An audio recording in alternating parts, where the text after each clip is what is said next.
Fala, meu povo! E aí, como é que vocês estão? Nós estamos aqui, conforme prometido, para poder a gente falar sobre o assunto que mandaram pra gente. Aliás, mandaram vários assuntos, mas esse foi o mais recorrente. Marcão, qual é o assunto que nós vamos falar nesse momento?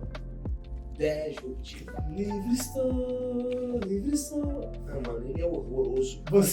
Eu juro pra você que ele faz umas coisas que eu não acredito, cara. Você acredita Jesus. que é livre?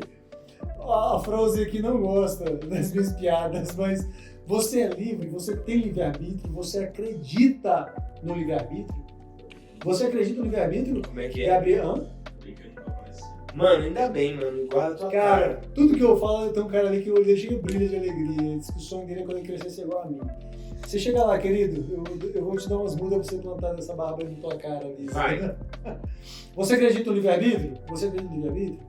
Como eu falei no finalzinho do episódio passado, é claro que não.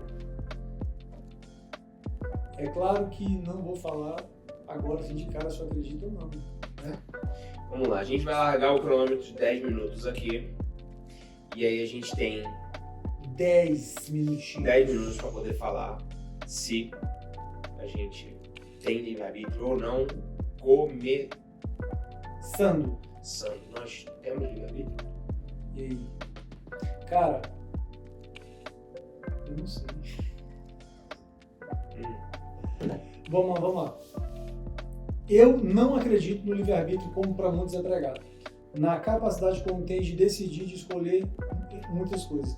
Principalmente teologicamente falando, a gente vai observar a linha calvinista dizendo que o homem praticamente ele não tem escolhas, no sentido de que o livre-arbítrio não funciona para ele, porque o Senhor normalmente ele predestina você para a salvação. Então não tem como eu escolher a salvação.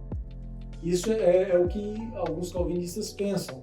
Agora, pessoas que são enamorados da teologia, né, que namoram a teologia calvinista, que assim, acha alguns pontos dela interessantes, mas discordam de outros, como eu, acho muito legal muita coisa da ortodoxia calvinista, mas também discordo de outros, eu vou acreditar em um livre-arbítrio limitado, em um livre-arbítrio entre aspas. Então, quando você fala sobre livre-arbítrio, você está falando sobre livre-arbítrio ou livre-escolha? Porque a gente tem as duas possibilidades, né? Cara, Deus na sua infinita misericórdia, Ele cria o homem. E aí quando você vai falar desse livre-arbítrio, você vai ter que olhar para o homem a partir de duas perspectivas. A gente vai olhar como o ser biológico e o ser social. Quando você vai pensar como biológico, o ser biológico, tu vai ver que a biologia vai tratar o homem que pensa, que tem uma mente, ele é livre. Se você tem um cérebro, você é livre para pensar, para tomar decisões, para escolher. Agora, como ser social, nós somos racionais até certo ponto, porque algumas atitudes nossas saem do campo da racionalidade. Né? Assim, quando, sei lá, eu piso no teu dedinho aí e você perde o senso da racionalidade, solta um palavrão e me agride porque eu fiz isso. Mesmo que foi sem querer. Mas para algumas pessoas ele vai dizer que isso foi sem intenção. Então, assim, eu acredito na plenitude, na perfeição de Deus ao criar o homem nessa balança. Peraí, você tem que olhar para si e pensar como um ser biológico e um ser racional, um ser social. Como um ser biológico, eu tenho um cérebro, então eu penso, eu tenho essa liberdade de pensamento, liberdade de escolhas. Como um ser social, eu tenho também essa mesma liberdade por ser um ser racional, mas ao mesmo tempo, de vez em quando, eu não utilizo das minhas completas faculdades mentais. Eu me limito a alguns impulsos que estão intrínsecos em mim e que eu acredito que depende muito da tua formação, da tua vida, Então, de um contexto que te forma. Então não depende de eu ter ou não essa escolha, depende do contexto que me forma. Sim, nesse ponto é. Entendeu? Como um ser social. Pois é, esse é um problema pra mim. Quando a gente fala sobre livre-arbítrio, primeiro de tudo, para poder a gente tratar como livre-arbítrio em si, há um grande problema para mim, porque a gente precisa tratar o Gênesis como um Gênesis literal. em todos os sentidos. E você sabe que eu tenho problemas em relação a isso. Você quer que eu relaxe para as pessoas? Que eu sou as pessoas problemas com eles? E assim, ó, porque aí o livre-arbítrio, ele necessariamente ele vai tratar a respeito do conceito de um pecado original. E que esse pecado vem, de alguma forma, sendo perpassado por gerações. A Bíblia fala sobre o pecado original? Não. Não, olha só, esse é o grande lance. Aliás, fala. Onde fala? Fala ou não fala? Fala. Onde fala? Fala em Paulo. Paulo vai falar em Romanos, salvo o melhor juízo, que assim como Adão pecou e como o pecado entrou por meio de um homem em toda a humanidade, então por meio de um homem nós fomos redimidos. E aí ele está falando sobre a questão de Cristo ser o segundo Adão. O que é um grande problema para mim, porque assim, ó, há um conflito teológico nesse ponto, porque perceba, a gente está tratando esse evento, qual seja o evento ocorrido em Gênesis capítulo 3, como algo que perpassa gerações após gerações. Então, eu tenho um pecado, que meu pai teve um pecado, que meu avô teve um pecado e tal, que acho que é o salmista, né, que fala assim, eu sei que eu já fui concebido em pecado e tal, acho que é salmista. Só que o próprio Cristo, quando ele é questionado a respeito do menino que é cego, ele fala assim, quem é que pecou?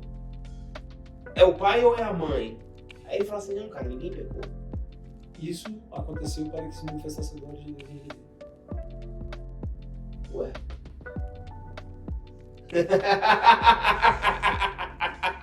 Isso aí foi algumas discussões que eu já tive, porque as pessoas falam, peraí, mas fulano carrega uma maldição hereditária. Pois é, essa questão de maldição hereditária, por exemplo, é uma loucura. Completamente louca. E digo mais, cara, se você que está nos ouvindo faz parte hoje de uma igreja, principalmente daquelas de movimento neopentecostal, e que dizem que existe uma maldição hereditária, de que existe coisa, sai daí, mano, agora, sai de onde você está. Jesus. E não volta aí, em nome de Jesus e falando por Jesus. Não existe maldição hereditária. Então, se não existe maldição hereditária, aí qual é a teologia que nós construímos em cima disso?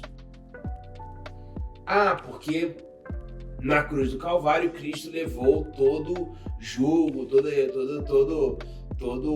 a maldição e tal, isso e aquilo. Mas no momento posterior à queda da humanidade, e eu nem gosto de tratar assim, sabe disso, mas vamos falar dessa forma. No momento posterior à queda da humanidade, em que Deus faz ali o julgamento, aí eu vou entrar num assunto doido, hein? Posso? À vontade. Faltei uns 3 minutos. No momento em que Deus está julgando os atores envolvidos no evento da queda, que, repito, não gosto de tratar dessa forma, Deus fala da serpente. O que ele fala para a serpente? Maldita és. Porque você fez isso acontecer. Então você vai fazer o quê? Você vai rastejar. O que ele fala para a mulher? Você vai sofrer dores no parto. O que ele fala para o homem? Você vai agora trabalhar e comer do próprio suor. E aí ele fala, a terra é maldita por causa de você. Em que momento aqui Deus amaldiçoou o homem e a mulher? Ele amaldiçoou a terra e amaldiçoou a serpente. Tá entendendo? Isso aí é pra você só pensar um pouquinho. Não, é assim, ó, pra cara. te levar a pensar. Cara, não é uma nova doutrina aqui, não é uma nova religião. Cara, o bagulho... É só pensar em nome de Jesus. O bagulho é muito mais complexo do que isso. É muito mais sério, é muito mais largo do que a gente tá tratando aqui. É tão louco esse negócio da maldição hereditária e o processo de quebra de maldição dentro de algumas comunidades aí, que se Paulo vivesse hoje no nosso tempo, tivesse no meio de alguma igreja dessa, quando Paulo falasse assim, cara, eu tô sofrendo porque, assim, o que eu quero fazer de bom eu não faço. E o mal que eu não quero fazer eu tenho feito o tempo todo. Aí o pastor de Paulo aqui, eu falo assim, Paulão, você tá carregando uma maldição da época do avô. Isso, algum que rabino. Teu avô deu uma brecha. Isso, e tal. algum rabino te ensinou algo fora do contexto. Quando você perseguiu a igreja, tá aí, ó. Paulo perseguiu. Mas saindo aí quebrar essa maldição. Saindo da questão da maldição hereditária, voltando para a questão do livre-arbítrio, qual é o meu grande lance, qual é o meu grande problema, qual é o meu grande embate em relação a isso? É que se Deus não me permite ter 100% das minhas possibilidades de escolha, não há possibilidade dele me julgar 100%. Cara, eu sei que é muito complicado esse bagulho todo. Daí eu discordo contigo plenamente. Porque olha só, caramba, eu nunca... mas quem fez foi a humanidade. Então a humanidade de alguma forma sim, mas então se a coisa vem passando toda até chegar em mim, em algum momento eu não me foi dada a possibilidade de escolher. Eu já nasci dentro dessa condição. E aí eu volto pro salmista. O salmista fala assim, cara, eu já fui concebido em pecado. Então, caramba, nunca me foi dada a possibilidade de não ser um homem pecador. Então, como é que eu faço? Como é que eu... Mano, acabou. Então se liga, meu irmão. Caraca, acabou, mano. Tu vai ter que entrar no próximo. É isso. Daqui a 2 semanas. Olha só, semana que vem a gente tem... Deixa eu desligar. Dá pausa esse negócio. Semana que vem a gente tem um episódio. Eu quero muito que você veja, vai ser muito bom. E aí daqui a 15 dias, né? Na outra semana, a gente volta com o porquê que o Marcão discorda de mim. Plenamente. Eita. Até lá, galera. Valeu.